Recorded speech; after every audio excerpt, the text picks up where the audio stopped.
주보 바뀌어서 참 좋은 것 같아요. 산뜻하고 포럼도 감사드리고 중요한 포럼들 속에서 우리가 좀 답들을 말씀에서 좀 답들을 찾아갔으면 좋겠습니다.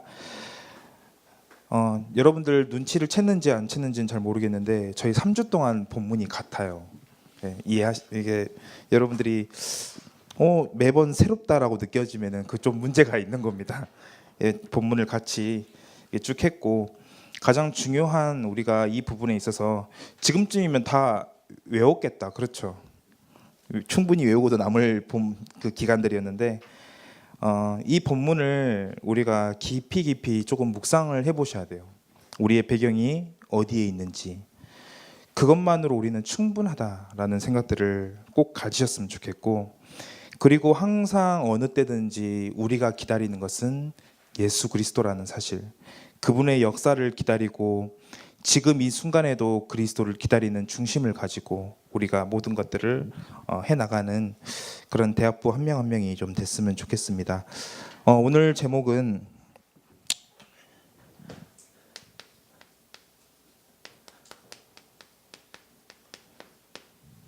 미래의 선교사라는 제목으로 우리 함께 짧은 시간 나눌 텐데, 굉장히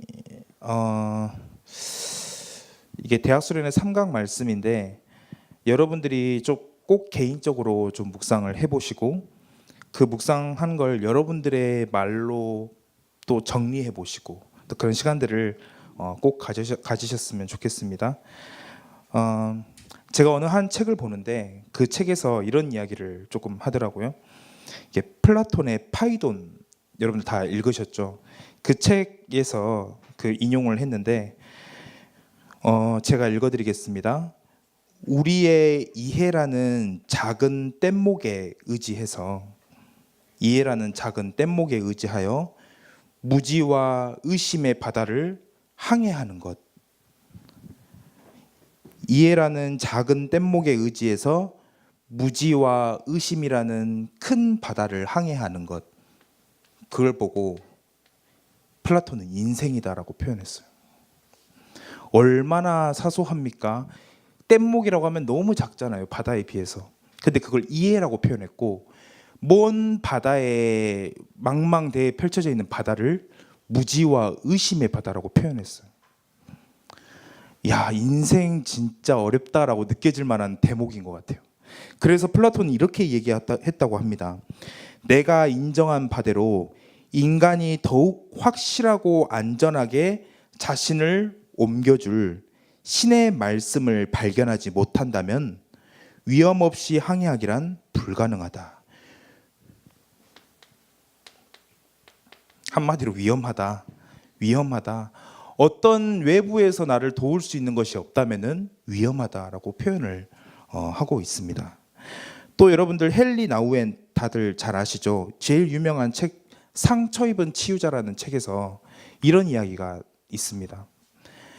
내가 겨우겨우 한 개의 문을 열었더니 그 앞에 한 발짝 나갔더니 그 앞에 100개의 닫힌 문을 만나게 된 거예요. 얼마나 답답한 상황입니까? 이제 조금 이해됐어. 이제 조금 한 발짝 앞으로 나갔어. 그래서 뭔가를 다 알았다고 생각했어. 근데 마주친 문은 100개의 문이야. 그게 인생이라고 표현하고 있어요.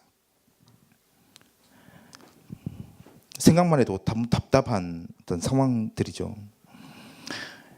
이 외에도 많은 사상가들, 또 많은 사람들이 이 인생이란 이렇게 망망대해 같은 바다에서 표류하는 나룻배 같다. 너무나도 복잡하고 너무나도 알 수 없고, 어떤 사람은 거기다가 이 바람을 조정하는 키조차가 없는 배와 같다라고 표현할 정도로 굉장히 인생을 이렇게 많이 표현을 하고 있습니다. 과연 우리가 원하는 목적지까지 잘 도착할 수 있을까요? 이들의 이야기로는 거의 불가능해 보이는데, 얼마나 많은 실패를 해야 되고 얼마나 많은 어떤 경험을 쌓아야 우리가 원하는 목적지까지 도달할 수 있을까요? 인생은 참 우리가 참 이해하기 힘든 것일지도 모르죠. 또 이 인생은 이런 수많은 시행착오를 겪어야 하는 인생이라고 표현하는 것 반해 성경은 인생을 우주의 시간으로 표현해 보면 찰나라고 표현하고 있어요. 찰나. 너무나도 짧은 거예요. 너무나도 짧아.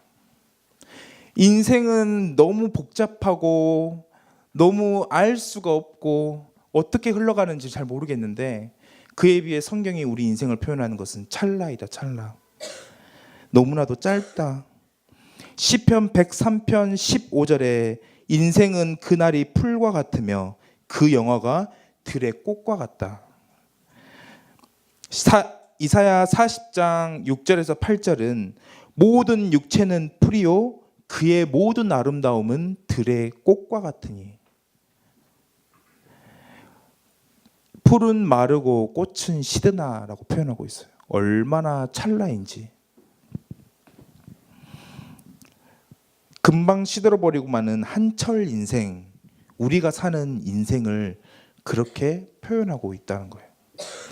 여러분들의 그 찰나의 인생 가운데 여러분들의 시간표는 어느 정도 짧을까요? 여러분들이 생각하는 이 젊음이 얼마나 짧은지 여러분들 혹시 감이 조금 잡히십니까? 기껏 뛰어보고 진취적으로 생각하고 모든 것을 도전해도 아깝지 않을 시간들, 인생에서 그리 많지 않은 시간들이에요. 특히 대학 시절은 그 모든 젊음의 정점이라고 볼 수 있죠. 근데 우리는 여러분들 인생을 한번 살펴보세요. 얼마나 허비하는 게 너무나도 많은지. 우리 인생을 돌아보니까 지금 이럴 때가 아닌데 이때 준비하지 않으면 안 되는 것들이 너무나도 많은데 저를 위시해서 많은 사람들이 인생을 허비하고 있는 모습들을 많이 볼 수가 있죠. 너무나도 복잡한 인생길, 너무나도 짧은 삶, 더 짧은 건 대학 시절, 너무 짧아. 이때 우리가 어떻게 보내야 될 것인가? 누구도 살아줄 수 없는 인생인데, 아니 게임처럼 흑기사가 있고 백장미가 있으면은 아니 좀 대신해서 내가 분리할 때 좀 방패막이가 돼주고 이런 사람이 있으면 참 좋겠는데, 결혼해도 내 와이프, 내 남편은 그런 백장미 흑기사일 줄 알았는데 그거는 웬걸 그렇지 않아요. 그렇지 않아요. 오히려 적이 될 때가 더 많아요. 우리 TV에서 매스컴에서 많이 보잖아요. 내가 믿고 의지했던 사람이 나를 배신하는 거 얼마나 많이 봅니까? 우리 인생 누구도 대신 살아줄 수 없고 허비할 수 없고 진짜 복잡한 가운데 정말로 잘 인도받아서 우리가 정말 한 번뿐인 인생 잘 살아야 되는데 우리는 어떻게 대체 살아야 한다는 것입니까? 우리 여러분들 질문해 보셔야 되잖아요. 대학 시절이니까. 그래서 여러분들 정말로 여러분들 인생이 또 여러분들 자신이 먼저는 되게 소중하다는 것을 인지하셔야 돼요. 그것은 제가 여러분들 한 명 한 명이 아름답고 이쁘니까 하는 이야기가 아니에요. 하나님이 그렇게 이야기를 하고 있고 성경이 그렇게 이야기를 하고 있어요.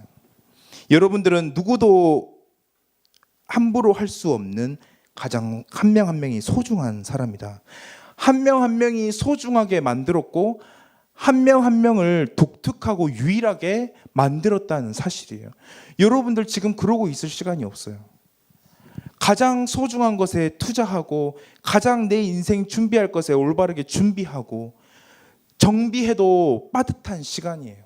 여러분들은 무엇에 가장 투자하고 준비하시려고 생각하고 계십니까? 그래서 이번 대학 수련회 메시지를 여러분들 그냥 넘기지 말고 좀 보셔야 돼요.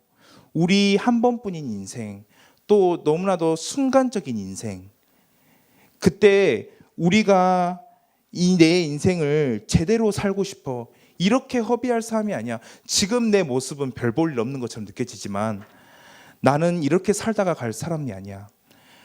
조지 휘필드가 이야기했던 것처럼 나는 그냥 녹이 슬어서 없어질 망치가 되기보다는 닳아 없어질 망치가 되고 싶어. 그렇게 여러분들이 마음을 먹고 그걸 원하고 그것을 정말로 바란다면은 대학 수련회에서 우리에게 주신 세 가지 기도 제목은 반드시 붙잡아야 돼요. 그게 뭐냐면은 우리 인생 그냥 살고 가는 인생이 아니다. 영적인 지도자의 자리에 선 것.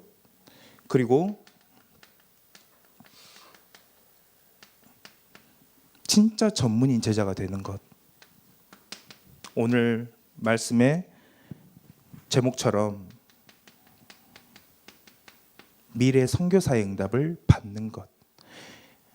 큰 틀에서 여러분들 이해하셔야 돼요. 저는 오늘 이 짧은 시간에 또 3주라는 시간 동안 제 수준이 그렇지 못해서 자세하게 풀어줄 수 있지는 않아요. 근데 큰 틀에서 우리 한번 바라보자는 거예요. 여러분들 단순하게 생각해서 잊어버리지 않도록 우리가 한번 정리해 보자는 거예요. 왜 영적 지도자입니까? 왜 우리가 정말로 영적인 지도자가 되어야 합니까? 큰 방향들을 꼭 붙잡아야 되는 거죠. 왜 영적인 지도자가 돼야 됩니까?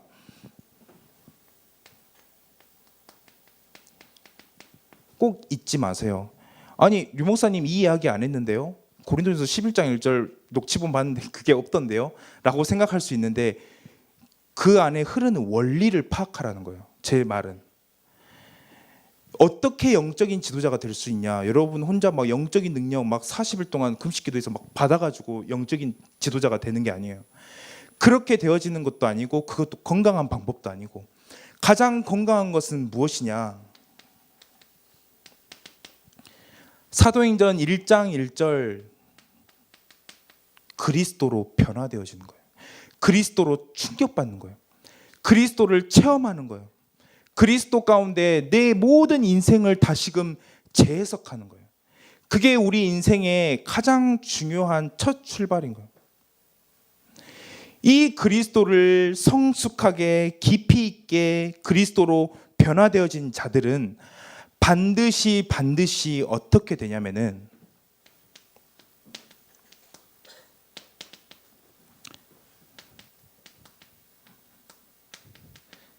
하나님의 나라를 볼 수 있게 돼요. 왜 그렇게 말하실 수 있습니까? 라고 물어본다면은 요한복음 3장 3절에서 그렇게 얘기하고 있잖아요. 사람이 거듭나지 아니하면, 사람이 그리스도로 다시 태어나지 아니하면 너네가 하나님 나라를 볼 수가 없어. 하나님 나라를 절대로 볼 수가 없어라고 이야기를 하고 있어요. 그 말은 무엇이죠? 우리가 그리스도를 깊이 있게 체험하면 체험할수록, 그리스도의 답을 내리면 내릴수록, 그리스도를 통해서 내가 다시 태어난 그 경험을 하면 할수록 우리에게 더욱더 또렷하게 하나님의 나라가 보여진다는 거예요. 이 원리를 여러분들 정말로 깊이 조금 생각해 보셨으면 좋겠어요. 그래서 이 하나님 나라를 정말로 본 사람은 지도자가 될 수밖에 없어요. 못 본 사람 천지거든. 이 하나님 나라를 맛을 보지도 못한 교인이 너무나도 많거든요. 하나님 나라가 얼마나 대단한지, 하나님 나라가 얼마나 영광스러운지 그것을 보면 볼수록 두 가지가 생겨요. 뭐가 생기냐면은 말 그대로 하나님 나라가 이거구나 라는 것을 알게 돼요. 그 다음 두 번째로는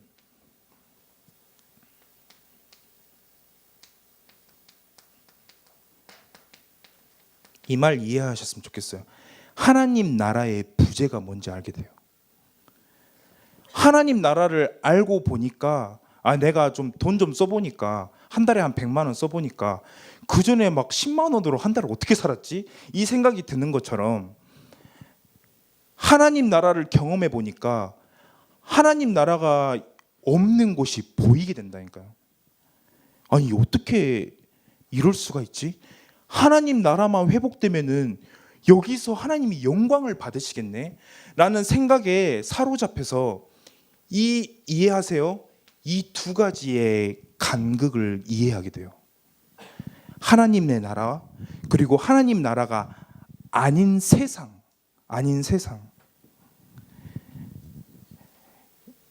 다시 말씀드리면은 하나님 나라를 이해하고 이 사단의 나라, 하나님 나라의 부재를 이해하게 되면은 이 간극을 좁히고 싶어요. 좁히고. 거기서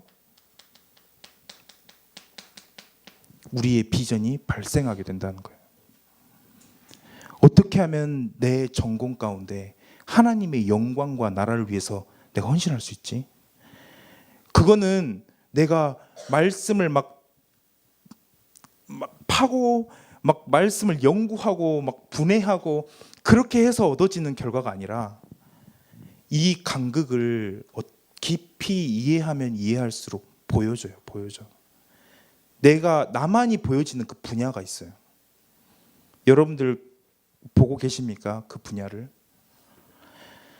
이 하나님의 나라를 이해하고 하나님의 여기서 준엄하게 명령하신 것들이 보여지고 또 시간표 따라 나의 소명이 보여지고 내가 지속해서 가져가야 될 임무가 보여진다면은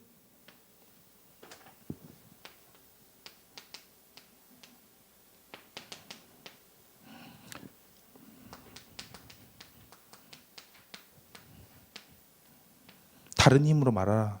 내 힘으로 할 수 있는 게 아무도 없어요. 하나님이 나에게 보여주셨고 그 일을 위해서 하나님이 힘 주시겠다. 성경에서 약속하셨고 우리는 아멘으로 받아들이면 되는 거예요. 이게 사도행전 1장 1절, 3절, 8절의 중요한 내용이에요. 영적 지도자로서 가져가야 될 가장 중요한 키워드. 여기에 대한 예를 어떻게 들을 수 있을까 잘 모르겠지만 한 가지 예를 들면은 이번에 유럽 갔다 온 친구들은 잘 알겠죠. 제 유년부에도 이야기를 잠깐 했었는데 마틴 루터는 다른 사람과 똑같은 신부였어요. 근데 그 마틴 루터에게 보여지는 독특함이 있었어요. 사람들이 면죄부를 사네. 얘네들이 구원관이 이상하네. 왜 그렇지? 했더니 다들 자신이 스스로 성경을 읽지 않고 그것을 풀어서 해석해주는 신부를 통해서 성경을 이해하고 있다는 사실들을 알게 됐어요. 구원관이 잘못된 것은 직접 성경을 읽지 못해서야. 마틴 루터 어떻게 했는지 여러분들 잘 아시잖아요. 성경을 번역했어요. 성경을. 모든 교육자가 그렇게 해야 되냐? 그런 건 아니에요. 근데 각각에게 보여주는 가장 독특한 부분들이 있었어요. 이 언약적인 한이 우리로 하여금 비전을 결정하게 만들어요. 다시 말합니다. 엘리사가 왜 다른 선지 생도들처럼 베델에 머물지 않았고 요단에 머물지 않았고 왜 자꾸만 옮겨서 엘리야를 그토록 쫓아갔냐는 거예요. 왜 갑절의 영감이 그렇게 필요했냐는 거예요. 엘리사 자신에게는 이 간극을 좁히려면은 다른 목표점이 있었기 때문이에요. 똑같이 할 수 있었죠. 다른 사람이랑 똑같이 움직일 수 있었죠. 근데 각각에게 독특한 이 부분들이 있었다. 길어지기 전에 여기서 마무리를 해야 될 것 같아요. 그래서 여러분들 올바른 비전을 보게 되면은 힘이 난다. 올바른 비전을 보게 되면은 아까 포럼했던 것처럼 24시가 이해돼요. 왜냐면은 이게 계속 내게 사로잡히거든요. 나 이거 이뤄야 돼. 그걸 위해서 내가 시간을 투자하고 내가 어디를 가야 될지 무엇을 선택해야 될지 다 이 기준을 통해서 하기 때문에 우리 유럽 간 팀은 한 번쯤 들어봤을 건데 그것을 보고 내적인 소명이다. 근데 지금 많은 대학생들, 많은 사람들이 외적인 소명에 너무 치중되어 있잖아요. 이거는 직업이죠. 직업 가져야 돼요. 중요해요. 이거는 꾸준히 갖추어야 되는 것들이에요. 근데 왜 외적인 소명들을 가지고 우리가 무너지고 있습니까? 그것은 이걸 지탱해주는 내적인 소명이 하나도 없기 때문이에요. 왜 내가 돈을 벌어야 되지? 나는 의사가 됐어. 근데 난 뭐 하고 이제 살아야 되지? 의사를 하면 이제 좋죠. 골프도 치고 뭐 여러 가지 재밌게 하고 살면 되죠. 인생 그렇게 단순하지가 않아요. 제가 이번에 유럽 갔다 오면 한 3번 갔다 왔는데, 지난번에도 설명드렸는데 3번 가니까 저에게 그 에펠탑이 진짜 그냥 하나의 그냥 구조물이에요. 구조물. 아무런 감흥이 없어요. 그 좋던 것들도 반복해서 3번, 한 달만 꾸준히 가보세요. 그러면 그렇게 대단하던 것도 별로 그렇지 않아요. 이걸 가지고만 살아가는 건 인생이 아니라는 거예요. 여러분들에게 갖고 있습니까? 하나님 나라로부터 비롯된 내적인 소명 가지고 있습니까? 그거 지금 시간부터 질문해야 돼요. 이 하나님 나라를 회복하고 하나님의 영광을 위해서 달려갈 나만의 내적인 소명을 하나님 허락하셔서 영적인 지도자로 서게 하여 주옵소서. 기도하셔야 돼요. 그래서 영적인 지도자라는 것은 저절로 되어지는, 이것을 바라보게 된다면, 그리고 모든 것을 그리스도 안에서 본받고 발견할 수 있는 그런 지도자라는 것이죠. 그래서 만약에 여러분들에게 이 사실이 결론 내려지면은 이제 이것을 이해하는 것은 굉장히 간단해지는 거예요. 우리 삶의 전문인은 참 많잖아요. 전문인 그리스도인도 참 많고.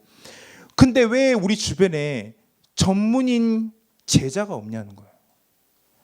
그토록 많은 전문인은 있고 전문인 교인은 있고 전문인 그리스도인은 있는데 전문인 제자가 없는 이 시대에 이걸 실제로 간극을 좁혀야 되는데 우리 인생의 전문인 제자의 꿈이 반드시 필요해요.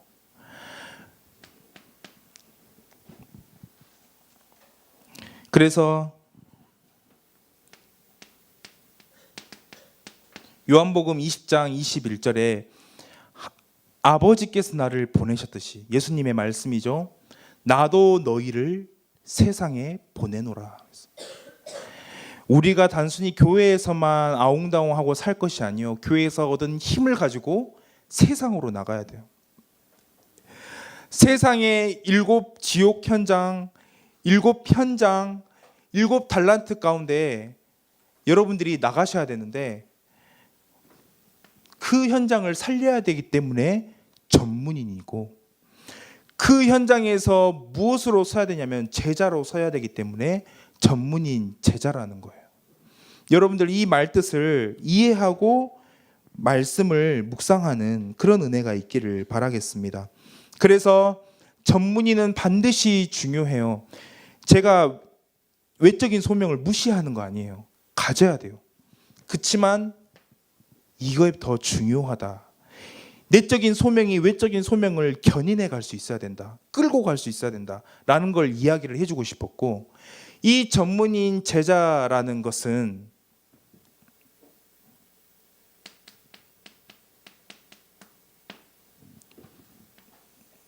다시 말해 천명, 소명, 사명, 통칭 소명이라 할게요. 소명을 발견하는 것이 여러분들에게 가장 시급하다. 그래서 어떤 소명이냐, 왜 전문인 제자냐, 여러분들 직업을 영어로 보케이션이라고 하잖아요. 그 보케이션이 라틴어 보카티오에서 파생된 단어거든요. 라틴어 보카티오는 부르심이에요. 부르심. 소명이에요. 소명. 근데 많은 사람들이 직업을 갖는데 부르신 자가 없어. 부르신 자가. 그거 이해하세요? 하나님의 음성을 들어본 적이 없어. 말씀 그런 것들 펼쳐본 적도 없어. 부르신 자가 없이 우리는 불렀다라는 생각만 가지고 현장에 나가고 있는 현실이에요.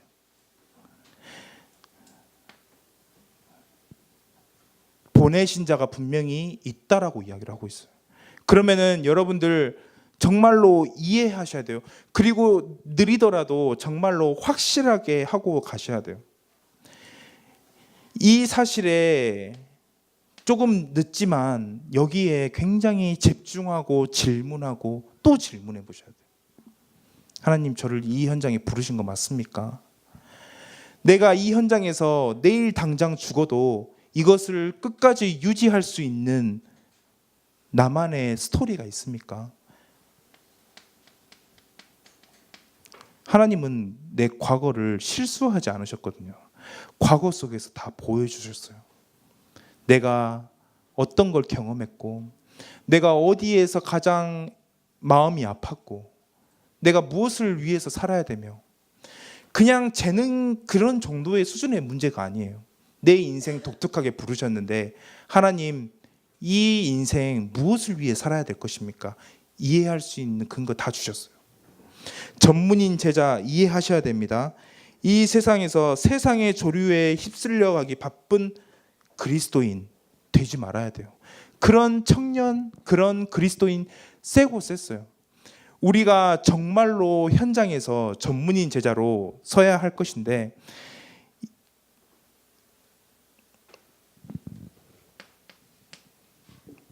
정말로 소명을 생각했다면 진짜 제자가 되어라.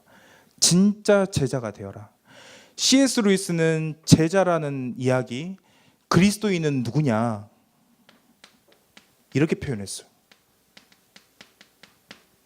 이 말 좀 이해하기 어려울 수도 있어요. 작은 예수가 되는 것이다. 작은 예수. 우리 인생에 가장 큰 도전이 있는데 그 도전은 무엇이냐? 바로 우리가 그리스도를 닮았다라고 이야기할 수 있어야 된다. 헨리 나우엔이 한 이야기예요. 제자란 대체 무엇입니까? 성경 몇 구절을 빠르게 한번 적어볼게요.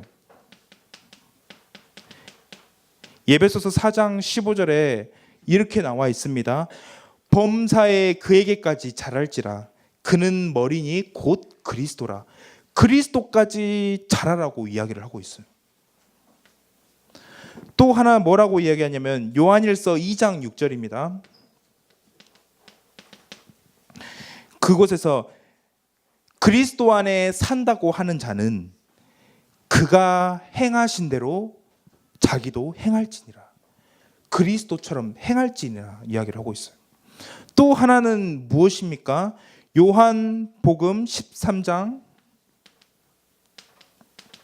8절에서 15절 뭐라고 되어 있죠? 내가 너희에게 행한 것 같이 너희도 행하게 하려고 하기 때문에 본을 보이신 것이다 이야기를 하고 있어요. 작은 예수가 된다라는 말은 빌립보서 2장 5절에서 8절에 너무나도 잘 나와 있어요. 너희는 이 마음을 품어라. 그리스도 예수의 마음이니. 그가 하나님이셨는데 하나님과 근본적으로 같았는데 낮아지셔서 육신의 몸을 입고 이 땅에 오지 않았냐. 그분의 희생과 그분의 모든 십자가를 우리는 그냥 보고 있는데 그분의 마음을 닮아라라고 이야기를 하고 있어요. 그래서 여러분들 이번에 마르투스 하잖아요. 꽤 많이 참석하는 거 알고 있어요. 마르투스 하는데 여러분들 너무 이렇게 단순하게 생각하지 마세요. 청소년들에게 진짜로 그리스도의 마음을 가지고 여러분들 가셔야 돼요. 성육신 하세요. 성육신. 그들의 문화로, 그들이 수준으로 완전 내려가서 예수님처럼 그들과 같이 뒹굴고 그들이 뭘 원하는지를 이해해서 정말로 그리스도를 체험시키자. 진짜 그리스도를 심기자. 이 중요한 중심들이 여러분들에게 조금 심겨졌으면 좋겠습니다. 그래서 정리합니다. 그리스도를 닮아가는 게 제자예요. 그리스도를 따라가는 게 제자예요. 그리스도를 정말로 그 분량까지 자라나는 것이 제자예요. 그러면 그 제자의 중심 가지고 우리가 가야 될 현장을 들어가야 되기 때문에 전문인으로서 전문인 제자가 되어라. 마지막 세 번째입니다. 그래서 지금 당장은 아니지만 시간표가 온다면 저희는 237개 나라에 갈 선교사로서 우리가 중요하게 준비돼야겠죠. 그래서 앞에 것도 굉장히 우리가 조금 규모 있게 준비를 해야 되는 것이죠. 그래서 여러분들 여기서 중요하게 이해하셔야 될 것은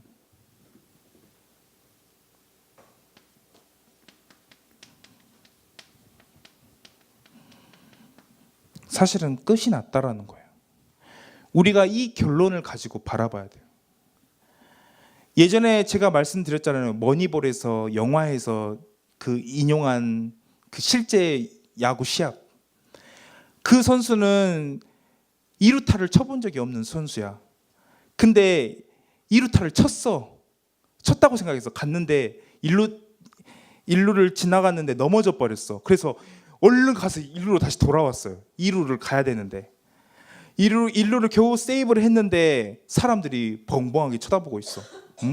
뭐야? 다 쳐다보고 있어. 사실 그 선수가 홈런을 친 거였어.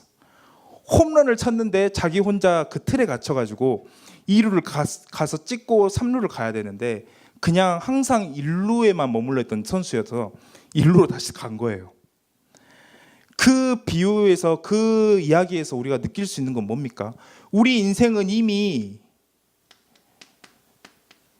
그 승리의 끝, 언약의 끝이 이미 났다라는 거예요. 근데 우리는 1루에서 2루에서 앞선이 뒷선이 하고 있으니 얼마나 쓸데없는 불신앙하고 있습니까? 쓸데없는 감정 소비를 하고 있습니까?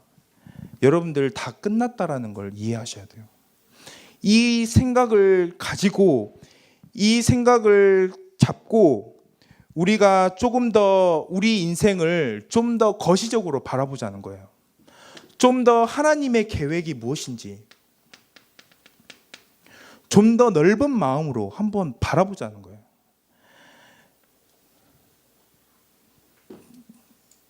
이 하나님의 계획을 바라보게 될 때 우리가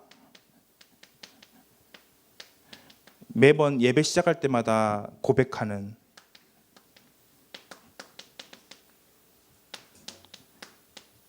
합력하여 선을 이루는 그분의 인도하심 이해할 수 있게 돼요.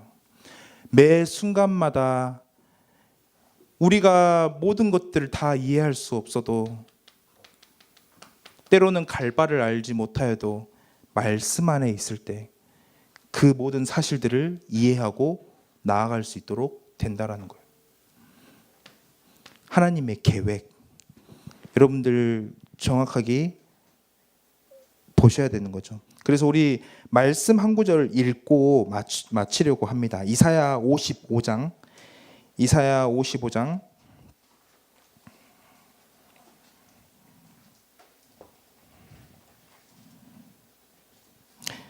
8절에서 11절입니다.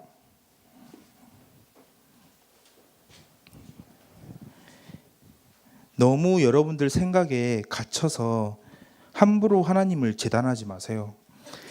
오로지 말씀으로 여러분들 스스로를 거울 삼아서 비춰보아야 돼요.